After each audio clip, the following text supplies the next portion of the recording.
اعوذ باللہ من الشیطان الرجیم، بسم اللہ الرحمن الرحیم۔ الحمد للہ رب العالمین، والصلاة والسلام علی سید المرسلین و خاتم النبیین، اما بعد۔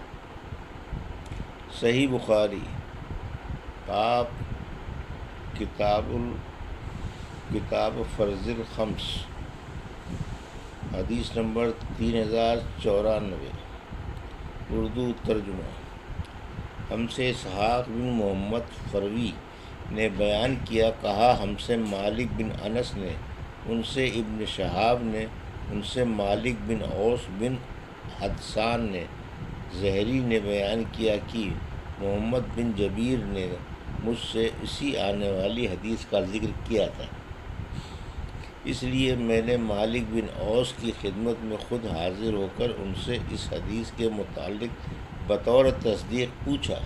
انہوں نے کہا کہ دن چڑھایا تھا اور میں اپنے گھر والوں کے ساتھ بیٹھا ہوا تھا، اتنے میں حضرت عمر بن خطاب رضی اللہ عنہ کا ایک بلانے والا میرے پاس آیا اور کہا کہ امیر المومنین آپ کو بلا رہے ہیں۔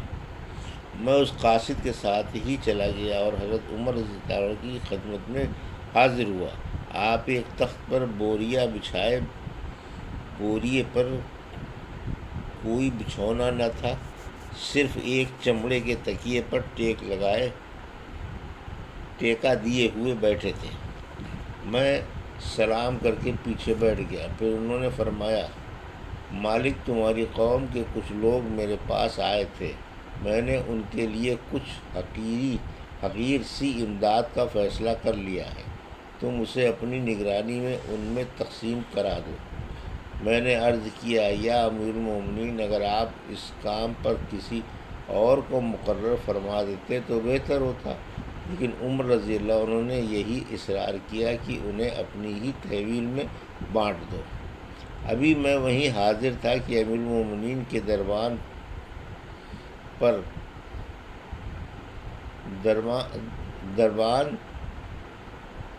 پر فا آئے اور کہا کہ عثمان بن عفان، عبد الرحمن بن عوف، زبیر بن عوام اور سعد بن ابی وقاص رضی اللہ عنہ اندر آنے کی اجازت چاہتے ہیں۔ حضرت عمر رضی اللہ عنہ نے فرمایا، ہاں، انہیں اندر بلا لو۔ آپ کی اجازت پر یہ حضرات داخل ہوئے اور سلام کر کے بیٹھ گئے۔ یرفع بھی تھوڑی دیر بیٹھے رہے اور پھر اندر آ کر عرض کیا، علی اور عباس کو بھی اندر آنے کی اجازت ہے؟ آپ نے فرمایا کہ ہاں، انہیں بھی اندر بلا لو۔ آپ کی اجازت پر یہ حضرات بھی اندر تشریف لے آئے اور سلام کر کے بیٹھ گئے۔ عباس رضی اللہ عنہ نے کہا، یا امیر المومنین، میرا اور ان کا فیصلہ کر دیجئے۔ ان حضرات کا جھگڑا اس جائیداد کے بارے میں تھا جو اللہ تعالیٰ نے اپنے رسول صلی اللہ علیہ وسلم کو بنو نذیر کے اموال میں سے خمس کے طور پر عنایت فرمائی تھی۔ اس پر حضرات عثمان اور ان کے ساتھ جو دیگر صحابہ تھے کہنے لگے، ہاں امیر المومنین، ان حضرات میں فیصلہ فرما دیجئے اور ہر ایک کو دوسرے کی طرف سے بے فکر کر دیجئے۔ حضرت عمر رضی اللہ عنہ نے کہا، اچھا، تو پھر ذرا ٹھہریے اور دم لے لیجئے۔ میں آپ لوگوں سے اس اللہ کی قسم دے کر پوچھتا ہوں جس کے حکم سے آسمان اور زمین قائم ہے، کیا آپ لوگوں کو معلوم ہے کہ رسول اللہ صلی اللہ علیہ وسلم نے فرمایا تھا کہ ہم پیغمبروں کا کوئی وارث نہیں ہوتا، جو کچھ ہم انبیاء چھوڑ کر جاتے ہیں وہ صدقہ ہوتا ہے، جس سے آن حضرت صلی اللہ علیہ وسلم کی مراد خود اپنی ذات گرامی بھی تھی۔ ان حضرات نے تصدیق کی، جی ہاں، بے شک آن حضرت صلی اللہ علیہ وسلم نے یہ فرمایا تھا۔ اب حضرت عمر علی اور عباس کی طرف مخاطب ہوئے، ان سے پوچھا، میں آپ حضرات کو اللہ کی قسم دیتا ہوں، کیا آپ حضرات کو بھی معلوم ہے کہ آن حضرت صلی اللہ علیہ وسلم نے ایسا فرمایا ہے یا نہیں؟ انہوں نے ابھی اس کی تصدیق کی کہ آن حضرت صلی اللہ علیہ وسلم نے بے شک ایسا فرمایا ہے۔ حضرت عمر رضی اللہ عنہ نے کہا کہ اب میں آپ لوگوں سے اس معاملے کی شرح بیان کرتا ہوں۔ بات یہ ہے کہ اللہ تعالیٰ نے اپنے رسول صلی اللہ علیہ وسلم کے لیے اس غنیمت کا ایک مخصوص حصہ مقرر کر دیا تھا جسے آن حضرت صلی اللہ علیہ وسلم نے بھی کسی دوسرے کو نہیں دیا تھا۔ پھر آپ نے اس آیت کی تلاوت کی۔ ترجمہ: اللہ تعالیٰ کے ارشاد قدیر تک اور وہ حصہ حضرت صلی اللہ علیہ وسلم کے لیے خاص رہا، مگر قسم اللہ کی یہ جائیداد حضرت صلی اللہ علیہ وسلم نے تم کو چھوڑ کر اپنے لیے جوڑ نہ رکھی، نہ خاص اپنے خرچ میں لائے، بلکہ تم ہی لوگوں کو دیں اور تمہارے ہی کاموں میں خرچ کیں۔ یہ جو جائیداد بچ رہی ہے اس میں سے آپ اپنی بیویوں کا سال بھر کا خرچ لیا کرتے، اس کے بعد باقی بچتا وہ اللہ کے مال میں شریک کر دیتے۔ جہاد کے سامان فراہم کرنے میں خیر حضرت صلی اللہ علیہ وسلم تو اپنی زندگی میں ایسا کرتے رہے۔ حاضرین کو تم کو اللہ کی قسم، کیا تم یہ نہیں جانتے؟ انہوں نے کہا بے شک جانتے ہیں۔ پھر حضرت عمر رضی اللہ عنہ نے علی اور عباس رضی اللہ عنہ سے کہا میں آپ حضرات سے بھی اللہ کی قسم دے کر پوچھتا ہوں، کیا آپ لوگ یہ نہیں جانتے ہیں؟ دونوں حضرات نے جواب دیا کہ ہاں۔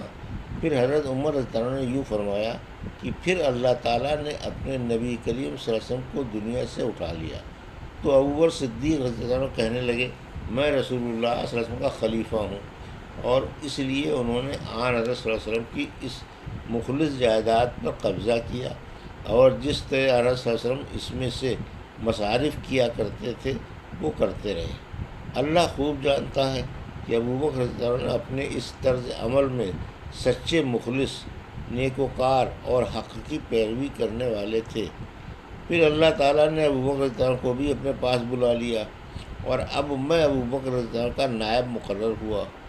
میری خلافت کو 2 سال ہو گئے ہیں، اور میں نے بھی اس جائیداد کو اپنی تحویل میں رکھا ہے۔ جو مصارف رسول اللہ صلی اللہ علیہ وسلم اور ابوبکر رضی اللہ عنہ اس میں کیا کرتے تھے ویسا ہی میں بھی کرتا رہا، اور اللہ خوب جانتا ہے کہ میں اپنی اس طرز عمل میں سچا مخلص اور حق کی پیروی کرنے والا ہوں۔ پھر آپ دونوں میرے پاس مجھ سے گفتگو کرنے آئے اور بالاتفاق گفتگو کرنے لگے کہ دونوں کا مقصد ایک تھا۔ جناب عباس، آپ تو اس لیے تشریف لائے کہ آپ کو اپنے بھتیجے صلی اللہ علیہ وسلم کی میراث کا دعویٰ میرے سامنے پیش کرنا تھا۔ پھر علی رضی اللہ عنہ سے فرمایا کہ آپ اس لیے تشریف لائے کہ آپ کو اپنی بیوی حضرت فاطمہ رضی اللہ عنہ کا دعویٰ پیش کرنا تھا کہ ان کے والد رسول اللہ صلی اللہ علیہ وسلم کی میراث انہیں ملنی چاہیے۔ میں نے آپ دونوں حضرات سے عرض کر دیا کہ رسول اللہ صلی اللہ علیہ وسلم خود فرما گئے کہ ہم پیغمبروں کا کوئی میراث تقسیم نہیں ہوتا، ہم جو کچھ چھوڑ جاتے ہیں وہ صدقہ ہوتا ہے۔ پھر مجھ کو یہ مناسب معلوم ہوا کہ میں ان جائیدادوں کو تمہارے قبضے میں دے دوں، تو میں نے تم سے کہا دیکھو اگر تم چاہو تو میں یہ جائیدادیں تمہارے سپرد کر دیتا ہوں، لیکن اس کی عہد اور اس کی اقرار پر کہ تم اس کی آمدنی سے وہ سب کام کرتے رہو گے جو آن حضرت صلی اللہ علیہ وسلم اور ابوبکر صدیق رضی اللہ عنہ اپنی خلافت میں کرتے رہے، اور جو کام میں اپنی حکومت کے شروع سے کرتا رہا۔ تم نے اس شرط کو قبول کر کے درخواست کی کہ جائیدادیں ہم کو دے دو، میں نے اسی شرط پر دے دی۔ حاضرین کہو میں نے یہ جائیدادیں اسی شرط پر ان کے حوالے کی ہیں یا نہیں؟ انہوں نے کہا بے شک۔ حضرت عمر رضی اللہ عنہ نے کہا پھر مجھ سے کس بات کا فیصلہ چاہتے ہو؟ کیا جائیداد کو تقسیم کرانا چاہتے ہو؟ قسم اللہ کی جس کے حکم سے زمین اور آسمان قائم ہے، میں تو اس کے سوا اور کوئی فیصلہ کرنے والا نہیں۔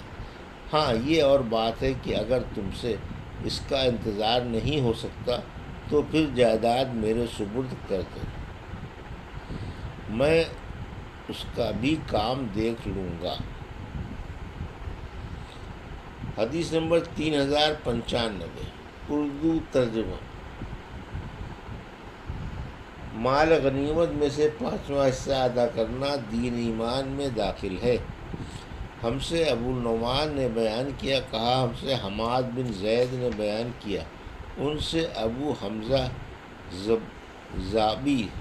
زبی نے بیان کیا، انہوں نے ابن عباس رضی اللہ عنہ سے سنا، وہ بیان کرتے تھے کہ قبیلہ عبد القیس کا وفد دربار رسالت میں حاضر ہوا اور عرض کی، یا رسول اللہ، ہمارا تعلق قبیلہ ربیہ سے ہے اور قبیلہ مضر کے کفار ہمارے اور آپ کے بیچ بستے ہیں، اس لیے ان کے خطرے کی وجہ سے ہم لوگ آپ کی خدمت میں صرف ادب والے مہینوں میں حاضر ہو سکتے ہیں۔ آپ ہمیں کوئی ایسا واضح حکم فرما دیں جس پر ہم خود بھی مضبوطی سے قائم رہیں، اور جو لوگ ہمارے ساتھ نہیں آ سکے انہیں بھی بتا دیں۔ آن رسول اللہ صلی اللہ علیہ وسلم نے فرمایا، میں تمہیں 4 چیزوں کا حکم دیتا ہوں اور 4 چیزوں سے روکتا ہوں۔ میں تمہیں حکم دیتا ہوں اللہ پر ایمان لانے کا کہ اللہ کے سوا کوئی اور معبود نہیں، نماز قائم کرنے کا، زکوٰۃ دینے کا، رمضان کے روزے رکھنے کا، اور اس بات کا کہ جو کچھ بھی تمہیں غنیمت کا مال ملے اس میں 5واں حصہ خمس اللہ کے لیے نکال دو، اور تمہیں میں دبا، نذیر،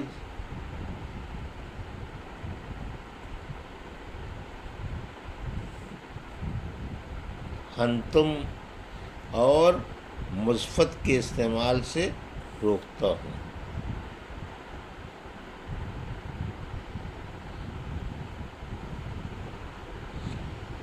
حدیث نمبر 3096، اردو ترجمہ۔ نبی کریم صلی اللہ علیہ وسلم کی وفات کے بعد آپ کی ازواج مطہرات کے نفقے کا بیان۔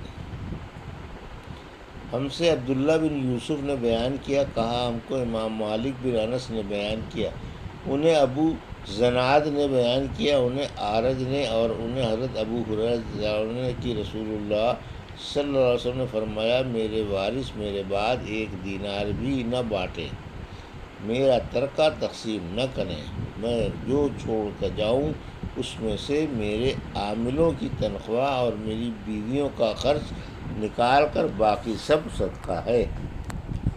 یہ تھی صحیح بخاری باب کتاب فرض الخمس کی حدیث نمبر 3094 سے 3096 کا اردو ترجمہ، جو ابھی آپ نے سماعت فرمایا۔ اللہ سے دعا ہے کہ اللہ ہمیں ان حدیثوں کی صحیح سمجھ عطا فرما اور ان پر عمل کرنے کی توفیق عطا فرما، آمین یا رب العالمین۔